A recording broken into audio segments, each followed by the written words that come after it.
Hi everyone, I'm Kevin Sizemore. And I'm Gunnar Sizemore, and welcome to The Miracle Show.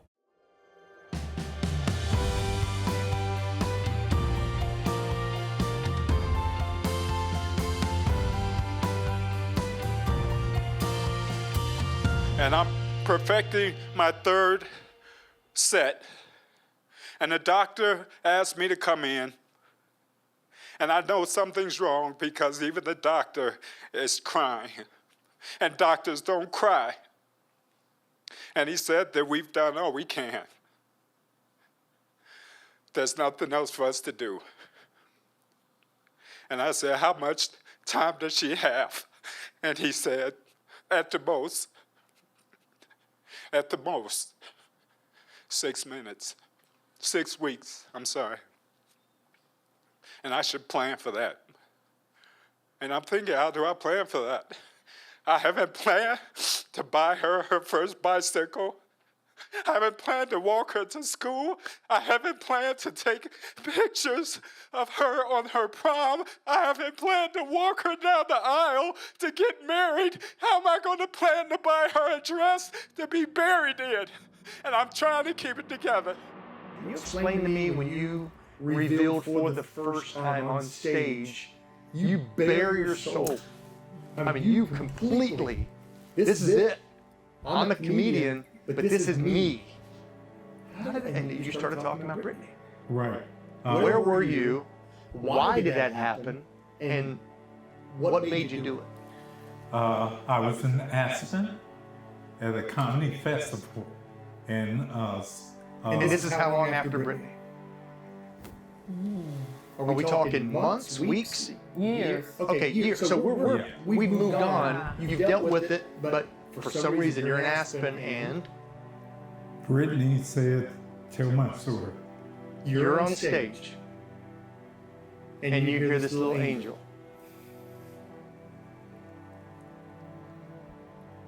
Yep.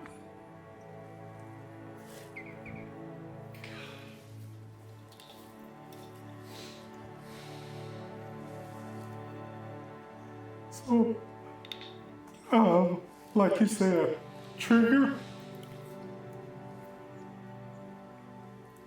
So, you didn't have therapy back then. You definitely didn't have therapy if you're black.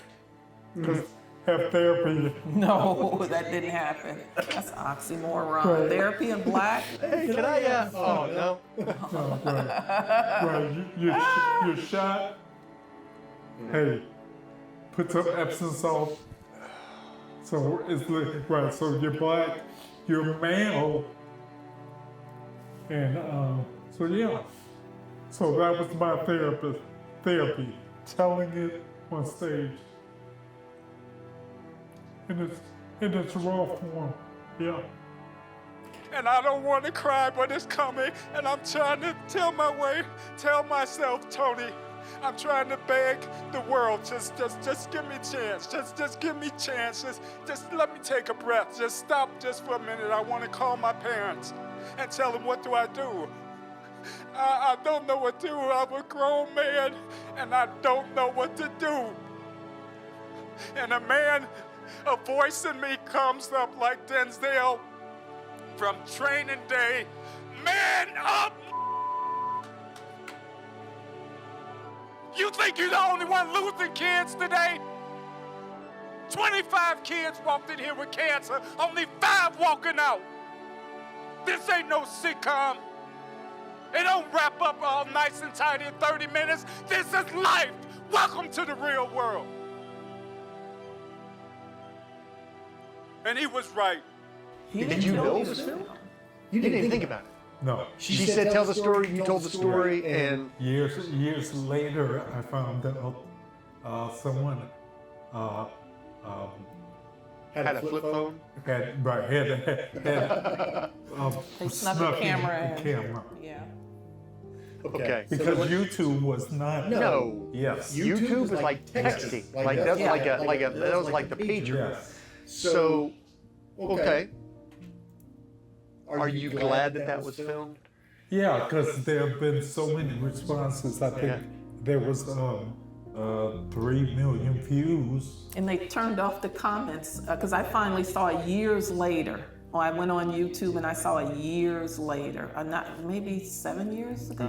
Yeah. So people they turned were off the comments. moved by it. Yeah, As it should be. yeah. The comic world, the comedians, you guys are a different breed. Yes, we are. I mean, you're more, most of you that I know a lot of comedians, most of you are very to themselves. Most of you are very quiet. Most of you don't like the public eye, except when you're on that stage for your set and then you're done. And most of you, which this is where you deviate a little bit, most of you had a lot of emotional problems. Yes, a lot of them do. Yes. So how did you stay on track with your life with all the things that happened, man? If anyone has a reason to fall into that category of having emotional issues, dealing with just how you've compartmentalized the passing of Brittany, the MS, the certain things that you've been challenged with, I would be like, yeah, I can see why Anthony goes out and he goes crazy and gets into a fight somewhere, right? But no, you just and I think a little bit of that, correct me if I'm wrong, is your style of comedy. Your style of comedy is not a belligerent, hey, F-bombs and this and that. It's more like, let me tell you a story. Is that part of it? Is the other part of it just you? Well, growing up could not have a pity party. Mm-hmm. My father worked minimum 6 days a week. Doing what? Janitor. Okay. And A hard job. hard job. He didn't complain. He didn't say, man, I wish I could. So he couldn't complain. Mom couldn't complain. I didn't complain. You just do it. Right, you just do it. What advice do you have for parents who have gone through the loss of a child? I would say, for me, don't be afraid to talk about your child. Mm-hmm. Some people lose a child and it's like, we don't want to bring that up again.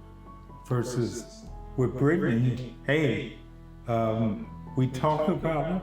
No, we do. Yeah, I tell, one of the frustrating, I won't say frustrating, difficult times was for me to comb her hair. She has so much hair. And we just had, hey, here's the deal. If you don't want me to comb your hair, I won't comb your hair. We don't have to tell Mama. Trust me, I will find out.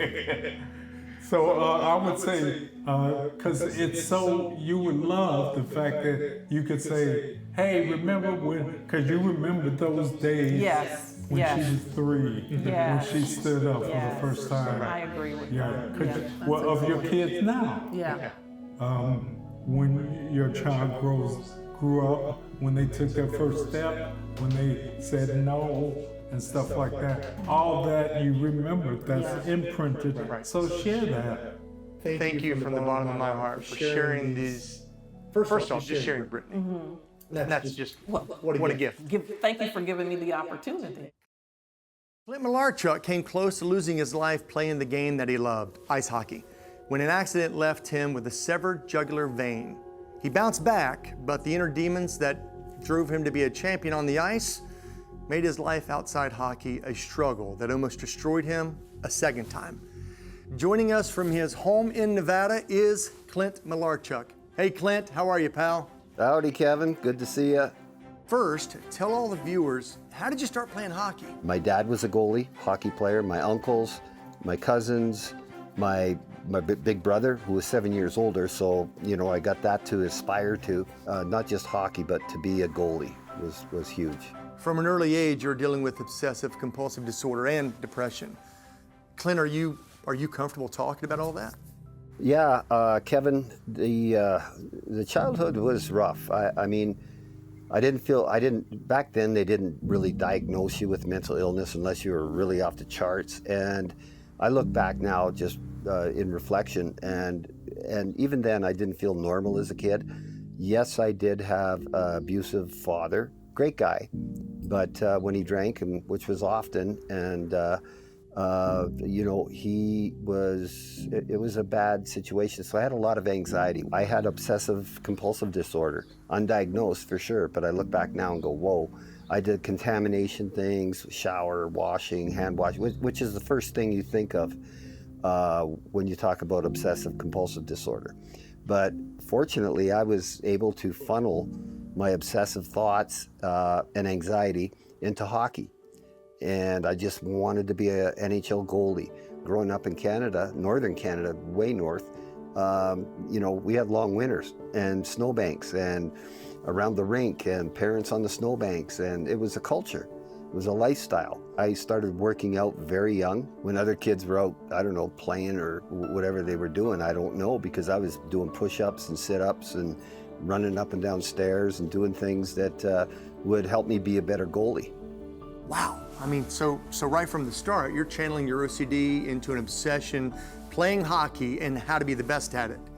And that fortitude and hard work paid off when, after all these years of dreaming about playing in the NHL, you end up playing for the Quebec Nordiques.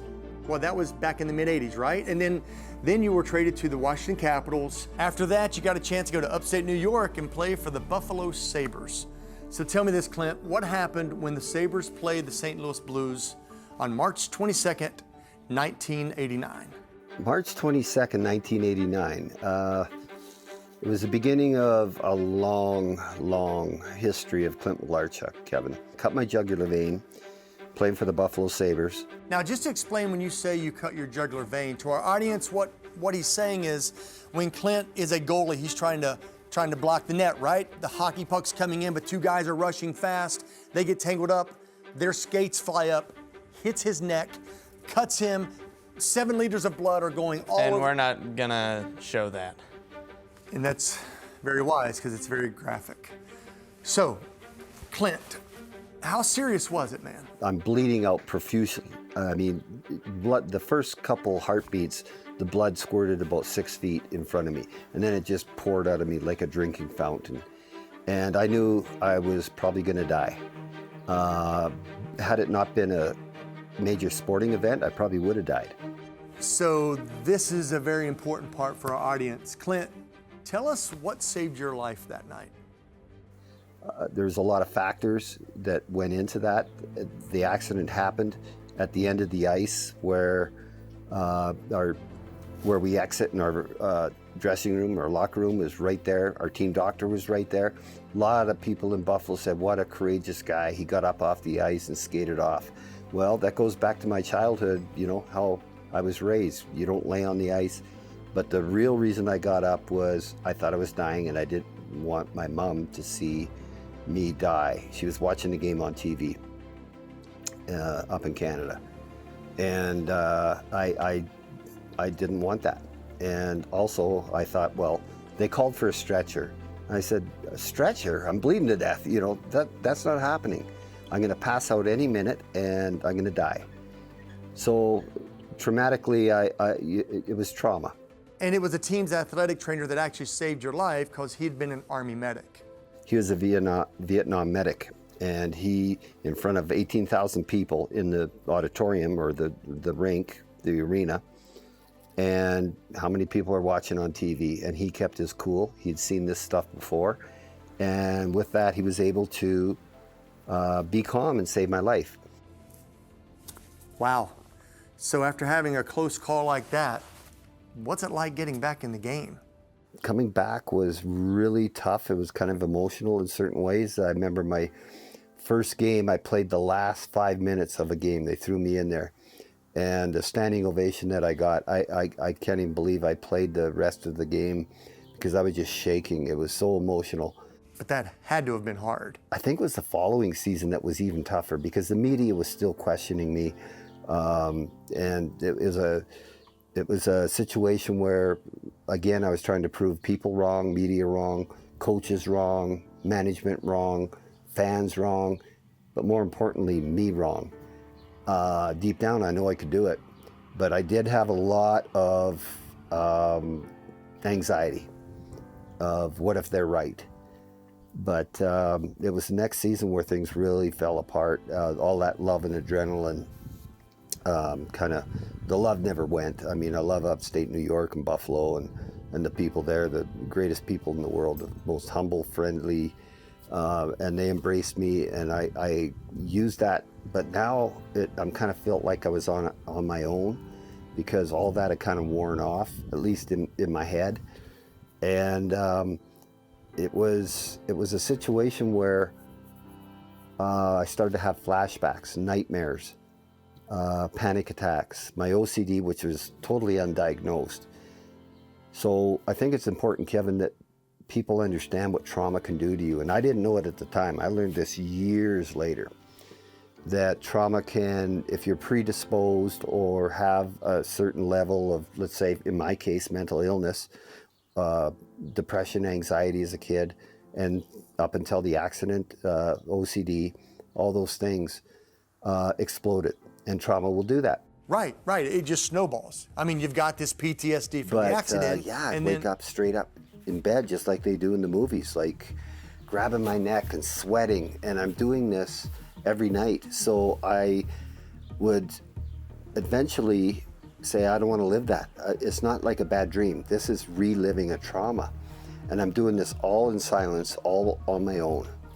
And I didn't tell anybody because of the stigma, a lot of reasons, but mainly the stigma, being judged, saying, okay, you can never be an NHL goalie again. Clint was actually sent down to the minor leagues. Can you tell me about that? I was devastated on a lot of levels, because now I'm going to the minors after, whatever it was, 11, 12 years in the NHL that I worked so hard to get to. And I thought my NHL days are done. So my first game in the minors, I let in 4 goals on something like 6 shots. It was in San Diego, California, with the San Diego Gulls. I get pulled after the first period, and I sat on the bench with a towel over my head and just cried. I mean, wept. I couldn't watch the game. I thought, I can't even play in the minors. But it's like it's two things. I lived for hockey. Hockey was my everything. But on the other hand, I had all this mental illness and things. So it was kind of like I didn't care about the hockey that I loved so deeply and worked so hard to get to. And then I'm just struggling so deeply and suicidal. So after the game, our coach, Rick Dudley, longtime player, executive coach in the NHL, I went in and he was a friend. And I said, Rick, I got to retire. I'm done. And Rick said, what do you mean? I said, I can't even function. He goes, hey, it's a bad game. Don't worry about it. You'll bounce back. You'll be back in the NHL. I said, Rick, no. Rick didn't understand that I'd still been struggling. He thought I was just coming down to get my conditioning stint in and go back to the NHL. No, I was so far deeper and darker than that. So Rick said, we'll get you into a doctor. And I said, Rick, I'm 2.5 years I've been seeing doctors, specialists, medications. He said, well, let's see what we can do. So he got me into a doctor, and it was funny, this doctor was different than the others. He's a psychiatrist, and I remember him saying, you're gonna be fine, son, you're gonna be fine. You have a chemical imbalance, just like a diabetic has a chemical imbalance of the pancreas. Insulin levels is a chemical imbalance. Yours is of the brain. You got a chemical imbalance of the brain. I said, no kidding, I'm a goalie. But he got me on some medication, and I remember these medications take 4 to 6 weeks to kick in, and if they don't work, then you got to go on another. So I've been down this road, this course of medications, and nothing had worked. So I remember 6 weeks driving to see Dr. Stahl, and I'm going, holy smokes. Something was different. My depression was so deep and dark that I didn't even notice this beautiful weather in Southern California. Rolled down the window. I went in to see Dr. Stahl and I said, Doc, is this what it feels like to be normal? So I still had a lot of the OCD and ruminating thoughts. Not a lot, they had decreased too. But at 9 weeks, I was like, oh my God.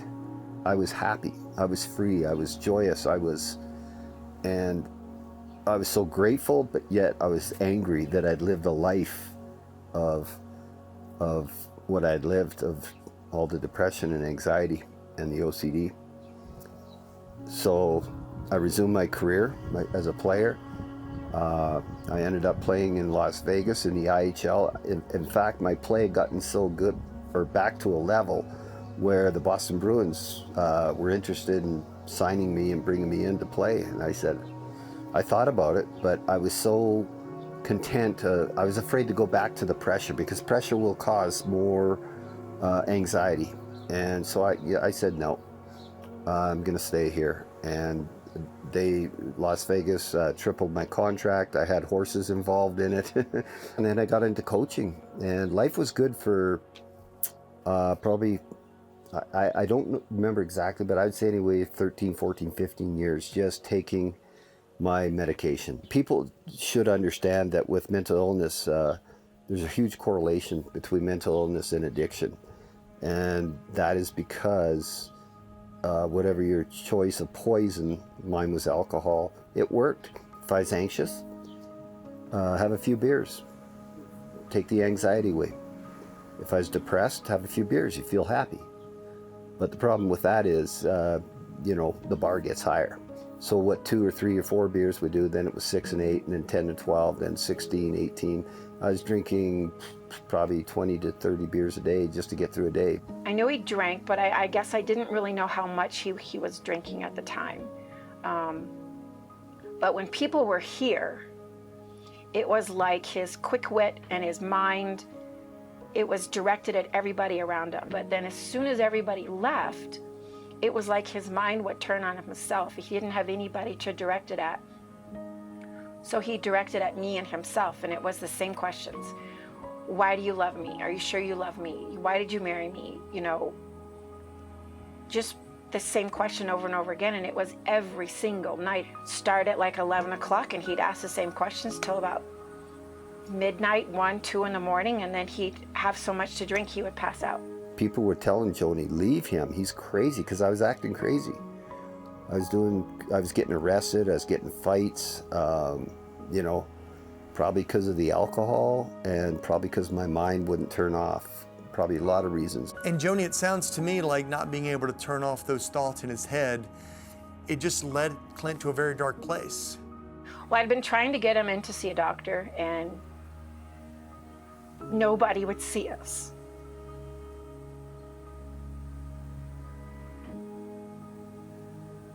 They would say, we don't take your insurance. We don't have any room. We don't have an appointment open, or we can see you, but we can't see you for another month or 2. He wanted to kill himself. Joni came home, it was about 2:30 in the afternoon. And I'm a mess, I'm a total mess. I've been drinking, I'm going through all this craziness. I walked into the barn, I couldn't find him, so I walked around the back of the barn. We have a tuck shed out there, and he was sitting there with the gun, just sitting on the bench, just looking completely beside himself, like he couldn't turn his head off. And I'm sweating profusely, I had my gun out, I was shooting targets. And I remember I sat on a stool next to him and I said, "What's going on?"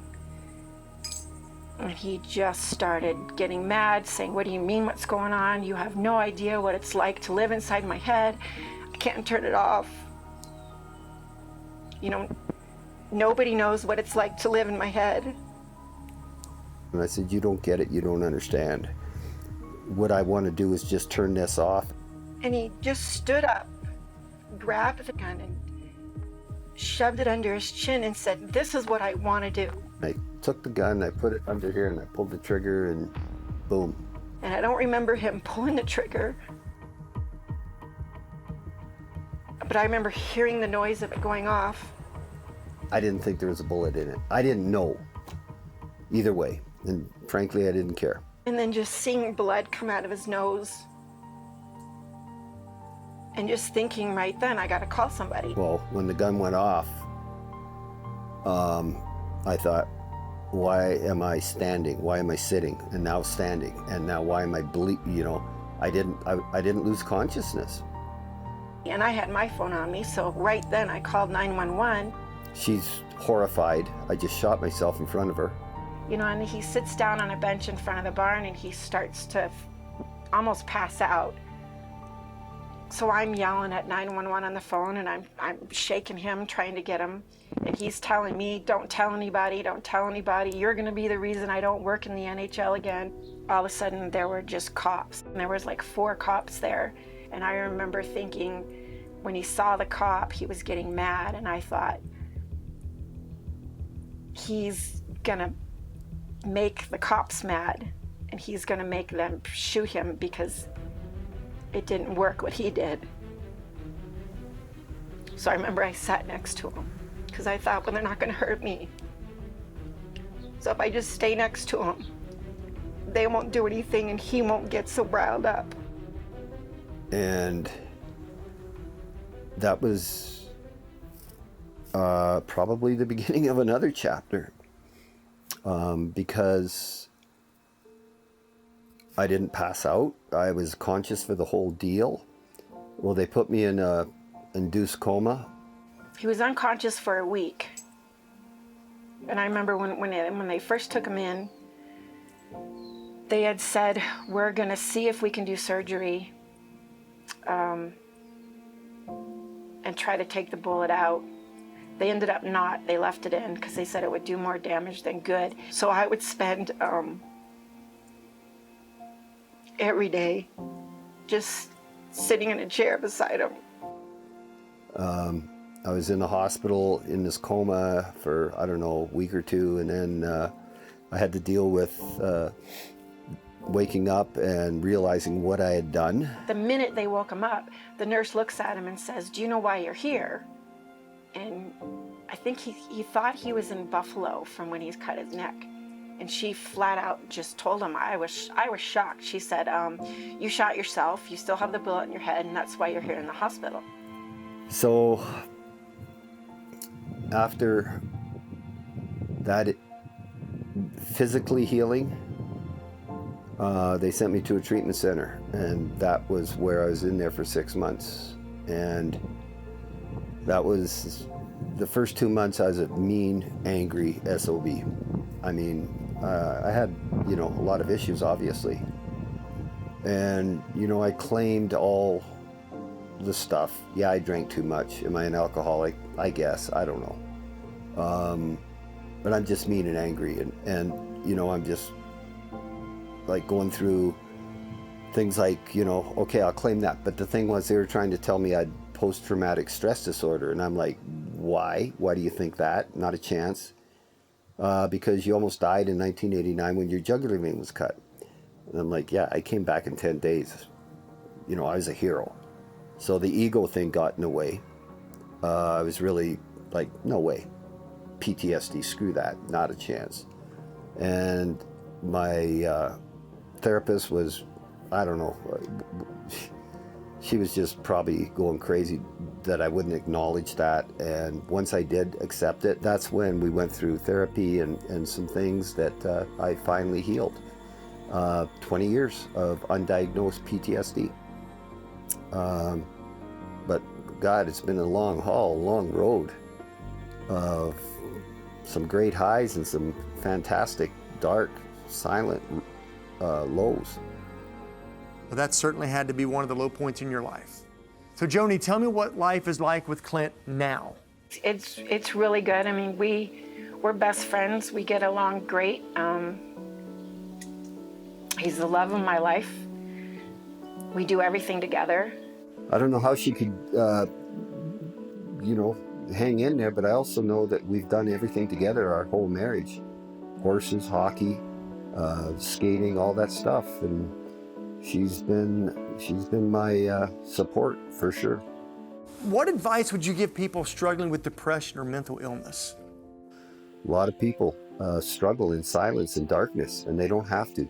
You're not alone. Get help if you need it. Go see a doctor. Go see a shrink. You know, there's no shame. There's no shame in that. The shame is if you don't do that, you live a life of distress and not being happy. That's more shameful than getting help or admitting that you need help. Clint, Joni, thank you so much. Bye, Kevin. It was nice speaking with you today. Hey, Kevin, that was awesome. Thank you so much for having me. Thank you. And now, we're gonna go to another fighter. A man whose love for his dog was so strong that he was willing to take on a predator in his own backyard. Yeah, but not just any predator. We're talking about an alligator. So we're gonna go to Southwest Florida and meet Rick and Louise Wilbanks. Hey, Rick. Hey, Louise. Thanks for being with us today. Hi, Kevin. Thanks so much for having us on the show. Oh, well, thank you. Hey, who's that little guy? Say hi to Gunner. Gunner. Oh, well, then meet my son, Gunner. Our Gunner says hey. How did you two end up with Gunner? Well, I went to a needlepoint store in Naples to get my wife some thread, and they had a Cavalier King Charles Spaniel. And I just loved that little puppy, and I sat down on the floor and played with it for about 30 minutes. And I came home and told Louise, I said, well, we just gonna get us a dog. He picked me out. I mean, he just snuggled up to me, and I said, well, he's going home. You know, he's going to Estero, Florida. So we loaded him up and brought him home, and he was only 7 weeks old. He's just been like a child for us ever since. I mean, we just love him so much, and he loves us so much. And at this point, Rick and Louise had Gunner for about a week. And if I'm correct, Sunday rolled around, right? What happened then?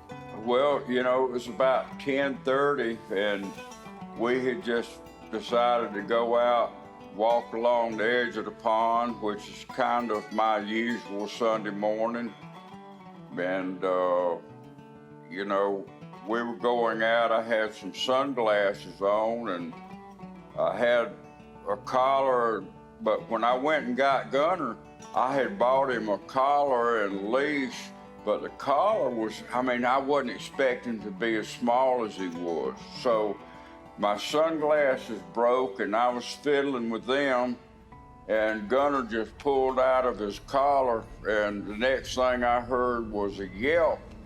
And, you know, I was only 3 feet from him. I turned around and I saw an alligator's tail swimming out, and I knew right then what had happened, that Gunner had been taken by the alligator, and all I saw was a tail, because Gunner was underwater, the gator was pretty much underwater other than his tail, and I just, you know, I guess adrenaline reaction kicked in, and I just jumped in and caught up with the alligator. I was about, I don't know, chest deep in the water, and I got the alligator up to the bank, and, you know, and I'll tell you what, an alligator getting his mouth open, they do not like to give up whatever they got. I mean, even with my adrenaline pumping, and at my age, I'm still a pretty strong person, but it took every ounce of energy I had to get his mouth open and get Gunner out. And then when I did, Gunner ran off about 5 feet and just laid down, went into shock.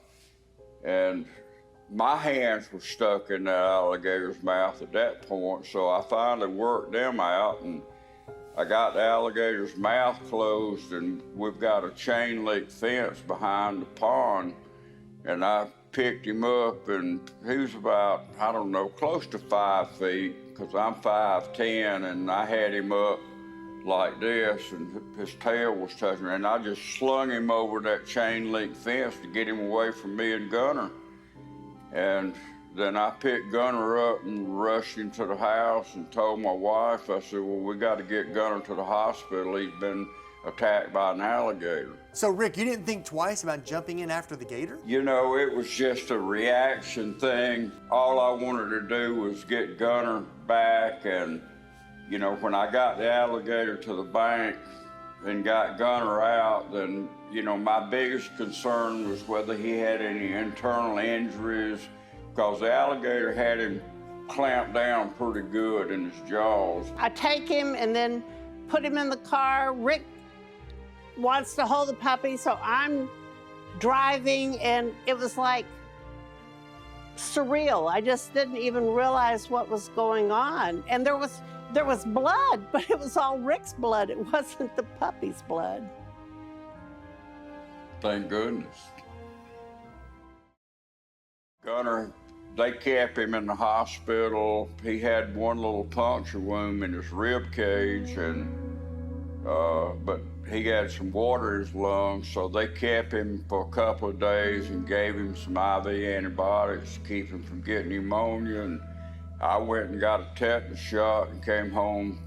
They wanted me to go get some stitches in my hands, and I just came home, put some super glue in them, pushed them back together. Super glue? Speaking of super glue, looks to me like you had that cigar super glued to your lip the whole time. Well, probably what would have been coming out of my mouth if I hadn't been chomped down on that cigar wouldn't have been worth anybody listening to. How's Gunner doing now? Gunner right now is doing great. He's 9 months old, but he's still like a little kid. He just jumps up and down. We have this leather couch that's, you know, two-sided. It's a big couch, and he has now made it his own personal gym. And he goes up, and he goes down, and he goes around. And if he wants to go outside, he does tricks. But when he's in the house, he's either going crazy or sound asleep. So if you guys told people this happened, no one would have ever believed it. But fortunately for us, we got it on camera. And the reason it was captured on video is the F-Stop Foundation, which was a project created to educate the public about human-wildlife interactions. And joining us is the president of the F-Stop Foundation, William Freund. Hey Kevin, hi Gunner, thanks for having us on your show. Love the show and love what you guys are doing, so thank you. Hey William, we love what you're doing. So, can you tell us why you had a camera there in Rick's backyard? So the camera was in that specific spot because it's part of a project that we have in partnership with the Florida Wildlife Federation called the Sharing the Landscape Project. And you just had a feeling that there were alligators near Rick and Louise's house, huh? So this particular camera we put on this cypress tree, looking at the water because we know that the animals need to drink, and so somebody's going to come up to the water and drink, and that's usually a pretty cool behavior. You have a lot of deer there, the does with the fawns, and so you have a lot of that interaction, as well as the wading birds that are fishing on the edge of the lake and stuff like that. What was going through your head when you first saw that video? It's been a great video to help create awareness for the project and for everything that we're trying to do. But I think it's very important to remember that for the great majority of times, whenever there is human and wildlife interaction, it does not end up well. What do you mean, doesn't end up well?